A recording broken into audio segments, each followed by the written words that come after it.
Guys आप लोग focus करो, कैमरामैन मेरी बात हो, मैं क्या कहने वाला हूँ। हर एक बंदा ठीक है, बड़ा है या छोटा है, वो सारी इस बात को गौर से सुने कि भैया हमारी सोच जितनी बड़ी होगी वो हमारी जिंदगी के फैसले करेगा। सिर्फ इस टूर्नामेंट की नहीं, टूर्नामेंट एक मंथ का खत्म हो जाएगा, मगर हमारी सोच हमारी मंजिल को टारगेट करेगी। मोहम्मद रिजवान, शर्म आती है आपको? जितनी भी बातें होंगी पॉजिटिव बातें होंगी, जीत वाली बातें होंगी, चैंपियन वाली बातें होंगी। हमारे जो भी हो जाए वो डजंट मैटर, हमारे पास 0.99% चांस होगा, हमने चैंपियन वाली बातें करनी है, इसके अलावा नीचे कोई बात नहीं होगी। पूरे मुंह देख रहे हैं और हमारे रिजवान साहब उर्दू में बात कर रहे हैं। ये एम्बैरेसमेंट है उन तमाम गोरों के लिए जिनको आप वहां पे धूप में खड़ा कर रहे हैं और उनके सामने एक एलियन जुबान में बात कर रहे हैं। जब मैं अपने कप्तान मोहम्मद रिजवान को देखता हूं कि अभी आजकल वो प्रेस कॉन्फ्रेंस करते हैं या किसी से बात करते हैं, मैं नहीं कहता कि आपको अंग्रेजी आनी चाहिए, आप उर्दू में बात करें, मगर सब पता तो चले कि आप कुछ कह रहे हैं, आप अपना पॉइंट मेक कर रहे हैं। कभी आप कह देते हैं sometimes it's will, sometimes it's learn, कभी आप कह देते हैं sometimes crap, sometimes it's acting. अभी ये वीडियो मुझे गुस्सा इस बात का देखे, ये सब शरारतें अच्छी लगती हैं जब हम ऑस्ट्रेलिया होते हैं, हम तो ये शरारतें अच्छी लगती हैं यार, ऑस्ट्रेलिया कितना अच्छा खेलते हैं और ये कितने प्यारी बातें करते हैं, मगर बुरी परफॉर्मेंस के बाद इस तरह की बातें नॉन सीरियस एटीट्यूड दिखाती हैं। हमारी ये गेस्ट है, ओवरसीज है, हमारी मैनेजमेंट है या प्लेयर है, इनको गेस्ट ही रखना है। क्रिकेट में भी गेस्ट रखना है, सारी जिम्मेदारी अपने ऊपर लेनी है लोकल प्लेयर्स ने। इनके पे नहीं जाना कि हमारे पास ये है, भाई हम करेंगे, हम इनको हेल्प करेंगे, हमें पता है हमारी कंडीशंस का, हमारी चीजों का, हमारे प्लेयरों का। ये नलायक इतने ज्यादा हैं कि ये आज तक एक जुबान नहीं सीख सके। खैर, जिनकी प्राइमरी जॉब क्रिकेट है, जिन्होंने क्रिकेट नहीं सीखी सही तरह, उन्होंने जुबान क्या सीखनी है। शर्म का मुकाम है मोहम्मद रिजवान के लिए। तूने पूरी दुनिया में पाकिस्तान के एल लगवाने का ठेका उठा लिया हुआ यार। तू जहां जाता है तू पाकिस्तान की इंसल्ट करवा के आ जाता है। आप बीइंग ए पाकिस्तानी दुनिया के सामने कितने लेट डाउन होते हैं इन अनप्रोफेशनल लोगों की तरफ से, इनकी वजह से। यार मेरा पाकिस्तान ऐसा नहीं है। तो आपके क्रिकेट अथॉरिटी चला रहा है, बोर्ड के डायरेक्टर्स लेवल पे ये सारी चीजें टूर्नामेंट से पहले डिस्कस हो जाती है। एजेंडा होता है कि यार इसके प्लेयर क्या होंगे, ये कैसा बोलता है, ये क्या बोलता है, कहाँ पे हमें मैसेज में बहुत बात लेके जानी है, कोई हमें ऊपर तक बात लेके जानी है। सब नीचे नहीं रखना, दर्द सबको है, अफसोस सबको है, खफा सब है, मगर हम सीना तान होके जाएंगे इंशाल्लाह कि हमने क्रिकेट अच्छी खेली, अच्छी क्रिकेट खेली ना गाइस, वरना गाइस चिपका जाएगा। ये दुनिया में मोहम्मद रिजवान मेरा लिपस्टिक कोडो अकरम मौलवी या तो बिना या तो लड़ना, तेरे मुंह में लड़ना है, ये कौन सी बकवास है भाई? मुझे इस बात का आंसर दे दे। पता नहीं क्या करके मानेगा, या तो इसने नमाज जनाजा पढ़ना है, पढ़ तो दिया। पाकिस्तान क्रिकेट का जो बचा कुचा है वेंटिलेटर पे पड़ा है पाकिस्तान। कोई पहले साल नहीं है, इससे पहले भी हमने देखा था। ये पिछली दफा पाकिस्तान सुपर लीग की ट्रॉफी जब दुनिया को दिखाई गई तो वो बैंड बाजे, टेंट, शादी का माहौल, शादी वाली कुर्सियां, लाल कलर के कारपेट जो 13 साल पहले आखिरी दफा धुले होते हैं, वो भी ऊपर ऊपर से। क्या स्टैंडर्ड है यार आपका? Mohammad Rizwan Riju dancer, lipstick powder, white cream, win learn, तुझे शर्म आती है भाई? मुझे सबसे पहले तू ये बात बता दे। नहीं, तू तेरे से बड़ा नॉन सीरियस क्रिकेटर मैंने अपनी जिंदगी में नहीं देखा। उतरे हुए चेहरे, PSL 10 है, एक तरफ आप हमें पुरजोश करने की कोशिश कर रहे हैं, हम आपके चेहरों को रीड कर रहे हैं, सारे उदास बैठे हुए हैं। तो लोग समझदार हो चुके हैं, उन्हें पता है कि आप प्रोफेशनल लोग नहीं है, ना आप लेके आए हैं, ना आप इसको संभाल सकते हैं। और वो देखिए ना, एक आखिरी बात कि आपके फ्रेंचाइज ऑनर्स रो रहे हैं कि आपने बड़ा गलत कर दिया। मजाल है मोहम्मद रिजवान, जो कि पहली दफा नहीं दूसरी दफा नहीं, जब जब मोहम्मद रिजवान को मौका मिले उसने कोई ऐसी बोंगी लाजमी मारी है कि उस पर डिस्कशन लाजमी की जाए। बड़ी अफसोस की बात है कि पाकिस्तान जो सुपर लीग है, जो PSL है, इसकी जो प्रोफेशनलिज्म है, इसका किधर है? पाकिस्तान सुपर लीग किधर है? PCB ये जो है मेरे साथ ढाका में हुआ था, ठीक है, रवि शास्त्री थे, उन्होंने बोला, मैंने कहा मैं अपनी लैंग्वेज में बात करूंगा, किसी ने माइंड नहीं किया।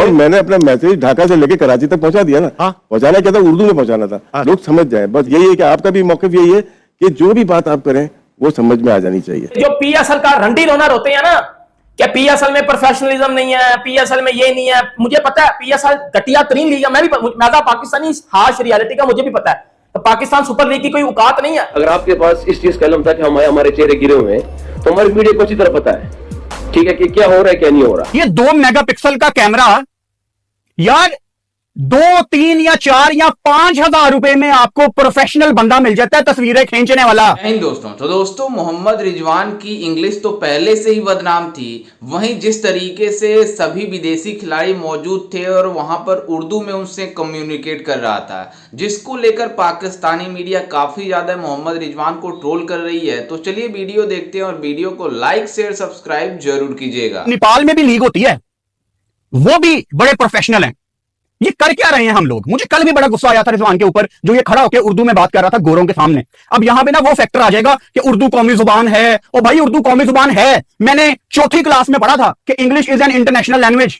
अगर आपको दुनिया में कम्युनिकेशन करनी है, दुनिया में अपना रोब दबदबा बनाना है, अपना मैसेज दुनिया तक पहुंचाना है, तो चाहे अच्छा लगे या ना लगे, आपको अंग्रेजी सीखनी पड़ेगी।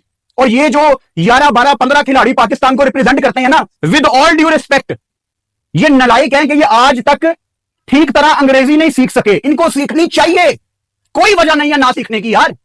अब आ जाओगे मुझे मिसालें देने कि वो चाइना का वजीर आजम भी तो भाई चाइनीज में बात करता है ना। चलो तुम उर्दू में ही कर लो, लेकिन उर्दू में को ठीक बात तो करो, वहां पे भी तुम लोगों की जुबानें कांप जाती हैं। वो विराट कोहली या दुनिया का कोई प्लेयर जब कुछ बोलता है यार, बैठ के सुनने को दिल करता है कि यार ये बंदा क्या बात कर रहा है। Communication is the key. ये आपके पिछले प्लेयर इंजमामुल हक, शुएब अख्तर, द ग्रेट वसीम अकरम, ये कोई ज्यादा पढ़े लिखे लोग तो नहीं है, इन्होंने अपने आप पे काम किया। इंजमामुल हक यार, इंजी बहुत बड़ी एग्जांपल है। जितने शुएब अख्तर, इतना उसके साथ बैठ के उसके जवानी के इंटरव्यू आप सुन लो। Mohammad Rizwan, Riju dancer, lipstick, powder, white cream, win, learn, तुझे शर्म आती है भाई? मुझे सबसे पहले तू ये बात बता दे। नहीं, तू, तेरे से बड़ा नॉन सीरियस क्रिकेटर मैंने अपनी जिंदगी में नहीं देखा। इतना कोई घटिया किस्म का बंदा है तू, इतना कोई घटिया किस्म का एथलीट है तू कि तूने पूरी दुनिया में पाकिस्तान के एल लगवाने का ठेका उठा लिया भाई यार। तू जहां जाता है तू पाकिस्तान की इंसल्ट करवा के आ जाता है। नहीं, मेरी बात सुनो, हमारी क्रिकेट की इज्जत नहीं है, हमारी कंट्री की इज्जत नहीं है, हमारी किसी चीज की इज्जत नहीं है, हमारी पीएसएल की इज्जत नहीं है। दोस्तों, पाकिस्तान सुपर लीग जो कि पजामा शलवार लीग है, और रिजवान लिपस्टिक भी उधर पजामा ही पहन के आया हुआ था। अच्छी नहीं आ रही पाकिस्तान के कैंप से। जाहिर है जब पाकिस्तान की टीम हारती है, सीरीज 10 सीरीज हारती है, चैंपियंस ट्रॉफी पे बुरी कारकर्दगी होती है, तो इस तरह की बातें आती हैं, सुनने को मिलती हैं। अगर आप वो क्लिप सुन लें रिजवान का, जो उसने तीसरे वनडे के बाद कहा था, उसने कहा कि T20 से हमें निकाल दिया, हमने डिसीजन एक्सेप्ट कर लिया, मेरे हाथ में बहुत सी चीजें नहीं है। यानी 11 का जो इंतखाब है T20 में भी और वनडे में भी, उसमें रिजवान का इतना अमल दखल नहीं था, लेकिन 11 खिलाड़ियों को लड़वाना रिजवान के हाथ में था। वो सही से नहीं लड़वा सका, वो सही से रिजल्ट प्रोड्यूस नहीं कर सका। लेकिन खबरें ये आ रही हैं कि रिजवान जब भी टीम मीटिंग करते थे तो उसमें हेड कोच और दूसरे कोचेस नहीं आते थे, वो सिर्फ प्लेयर से अपनी मीटिंग कर लेते थे। तो ये एक तरह से बुरी चीज है कि पाकिस्तान की टीम मैनेजमेंट और कप्तान एक पेज पे नहीं थे इस पूरे टूर में। ज्यादातर टूर में ऐसा ही लगा कि एक पेज पे नहीं है। और फिर रिजवान सिलेक्शन में कुछ प्लेयरों का, टूर से पहले कुछ प्लेयरों का चाह रहे थे, जैसे वो इफ्तिखार अहमद को टीम में शामिल करना चाह रहे थे, लेकिन इफ्तिखार की रीसेंट कारकर्दगी अच्छी नहीं थी। तो अब हमें ईमानदारी करनी पड़ेगी, अपनी क्रिकेट में मेरिट लानी पड़ेगी। अगर हम इसी तरह करते रहे कि टीम मीटिंग हो रही है, उसमें कोचेस नहीं है, कप्तान अपने प्लेयरों के साथ अलग बात कर रहा है, एक पेज पे नहीं है, तो हमारी क्रिकेट आगे नहीं जाएगी। पाकिस्तान के जो बैटिंग कोच है मोहम्मद यूसुफ, उनको ये लगता है कि पाकिस्तान को आईसीसी से बात करनी चाहिए कि न्यूजीलैंड ने जिस तरह की पिचेस दी, ये गैर मियारी पिचेस हैं, ये गलत पिचेस दी गई हैं। उनको लगता है कि बाबर आजम को वन डाउन पोजीशन यानी तीसरे नंबर पे बैटिंग के बजाय चौथे नंबर पे बैटिंग करनी चाहिए। जैसा कि आपने वीडियो में देखा कि किस तरीके से पाकिस्तानी मीडिया मोहम्मद रिजवान की मतलब जिस तरीके से मुल्तान सुल्तान के कप्तान है मोहम्मद रिजवान, और जिस तरीके से प्लेयरों से बातचीत कर रहे थे, आप अंदाजा लगा सकते हैं कि वहां पर मतलब विदेशी खिलाड़ी भी मौजूद थे। लेकिन उसके सामने जिस तरीके से अपने प्लान के बारे में बातें कर रहा था मोहम्मद रिजवान, मतलब वो पूरी तरीके से उर्दू में बातें कर रहा था, हिंदी में बातें कर रहा था, जिसको देखकर मतलब जो वहाँ खिलाड़ी थे, विदेशी खिलाड़ी, उनको समझ में नहीं आ रही थी कि मोहम्मद रिजवान बोल क्या रहा है, लेकिन वो फिर भी मतलब ताली बजा रहे थे। आप अंदाजा लगा सकते हैं कि इनकी कितनी बेइज्जती हो रही है जिस तरीके से पाकिस्तानी मीडिया मोहम्मद रिजवान को ट्रोल कर रही है। और आपको बता दें कि ऐसा पहली बार नहीं हुआ है कि मोहम्मद रिजवान को इस तरीके से ट्रोल किया जा रहा हो, जबकि मोहम्मद रिजवान की इंग्लिश को लेकर काफी ज्यादा ट्रोलिंग सोशल मीडिया पर भरी पड़ी है मीम से। आप अंदाजा लगा सकते हैं कि एक बार फिर से बेइज्जती करवा लिया। जिस तरीके से पाकिस्तान सुपर लीग शुरुआत होने से पहले ये पूरी तरीके से फ्लॉप हो गई, जिस तरीके से वहां पर अलग अलग कारनामे होते हुए नजर आ रहे हैं। पहले जब इनका ड्राफ्टिंग हो रहा था तो उस समय अलग अलग तरीके से भंड मार रहे थे पाकिस्तान के लोग की, मतलब हमारी ड्राफ्टिंग इतनी बुरी हुई है, हम आईपीएल से compete करने का सोचते हैं, लेकिन हमारी पीएसएल की ड्राफ्टिंग इतनी बेकार हुई कि हम कभी भी सोच नहीं सकते कि हम आईपीएल को बीट कर पाएंगे। और आपको बता दें कि आज पीएसएल की ओपनिंग सेरेमनी होनी है, लेकिन जिस तरीके से पाकिस्तान में पीएसएल को लेकर हाइप बनी हुई है, कोई किसी को पाकिस्तानी दर्शक जो हैं उनको भी नहीं पता है कि मैच कब होगा, क्या होगा, क्योंकि इसकी कोई हाइप नहीं है पाकिस्तान में। और जब आईपीएल स्टार्ट होती है तो आईपीएल की क्रेज पिछले 5 महीने से बनी रहती है, जिस तरीके से आईपीएल की ब्रांड वैल्यू है और जिस तरीके से आईपीएल का लोग वेट करते हैं।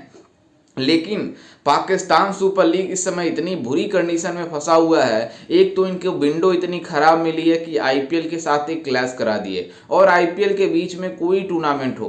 कितनी भी बड़ी टूर्नामेंट हो आईपीएल के सामने टिकने वाली नहीं है, उसको कोई पूछने वाला नहीं होगा। जिस तरीके से अब पाकिस्तान सुपर लीग स्टार्ट होगा, इनका फ्लॉप होना यहीं से तय हो गया और पाकिस्तानी मीडिया भी जानती है, इनका क्रिकेट बोर्ड भी जानता है, पीएसएल की मैनेजमेंट भी जानती है कि हमारा पीएसएल फ्लॉप होगा। लेकिन इनको दिखाने के लिए, अपने जनता को दिखाने के लिए कि हमारी क्रिकेट अच्छी है, हमारी पीएसएल अच्छे से हो रही है, उसको दिखाने के लिए मतलब किसी तरीके से अरेंज कर रहे हैं। लेकिन जिस तरीके से इनके कारनामे हैं पूरी तरीके से एक्सपोज हो रहे हैं, जिस तरीके से इनके कप्तान, जिस तरीके से अभी फोटो शूट हुआ था कल, उसमें मोहम्मद रिजवान मतलब बिना ड्रेस किए आया था, तो आप अंदाजा लगा सकते हैं कि इनकी कोई प्रोफेशनलिज्म नहीं है, इनके क्रिकेट में कोई प्रोफेशनल नाम की चीज ही नहीं है। इस वजह से पाकिस्तान इतनी नीचे डिक्लाइन की ओर जाता जा रहा है। खैर, इस पर आपकी क्या राय है, हमें अपनी राय कमेंट में जरूर दीजिएगा और साथ ही हमारे चैनल को भी सब्सक्राइब जरूर कीजिएगा। मिलते हैं किसी अन्य वीडियो में, तब तक के लिए जय हिंद, वंदे मातरम।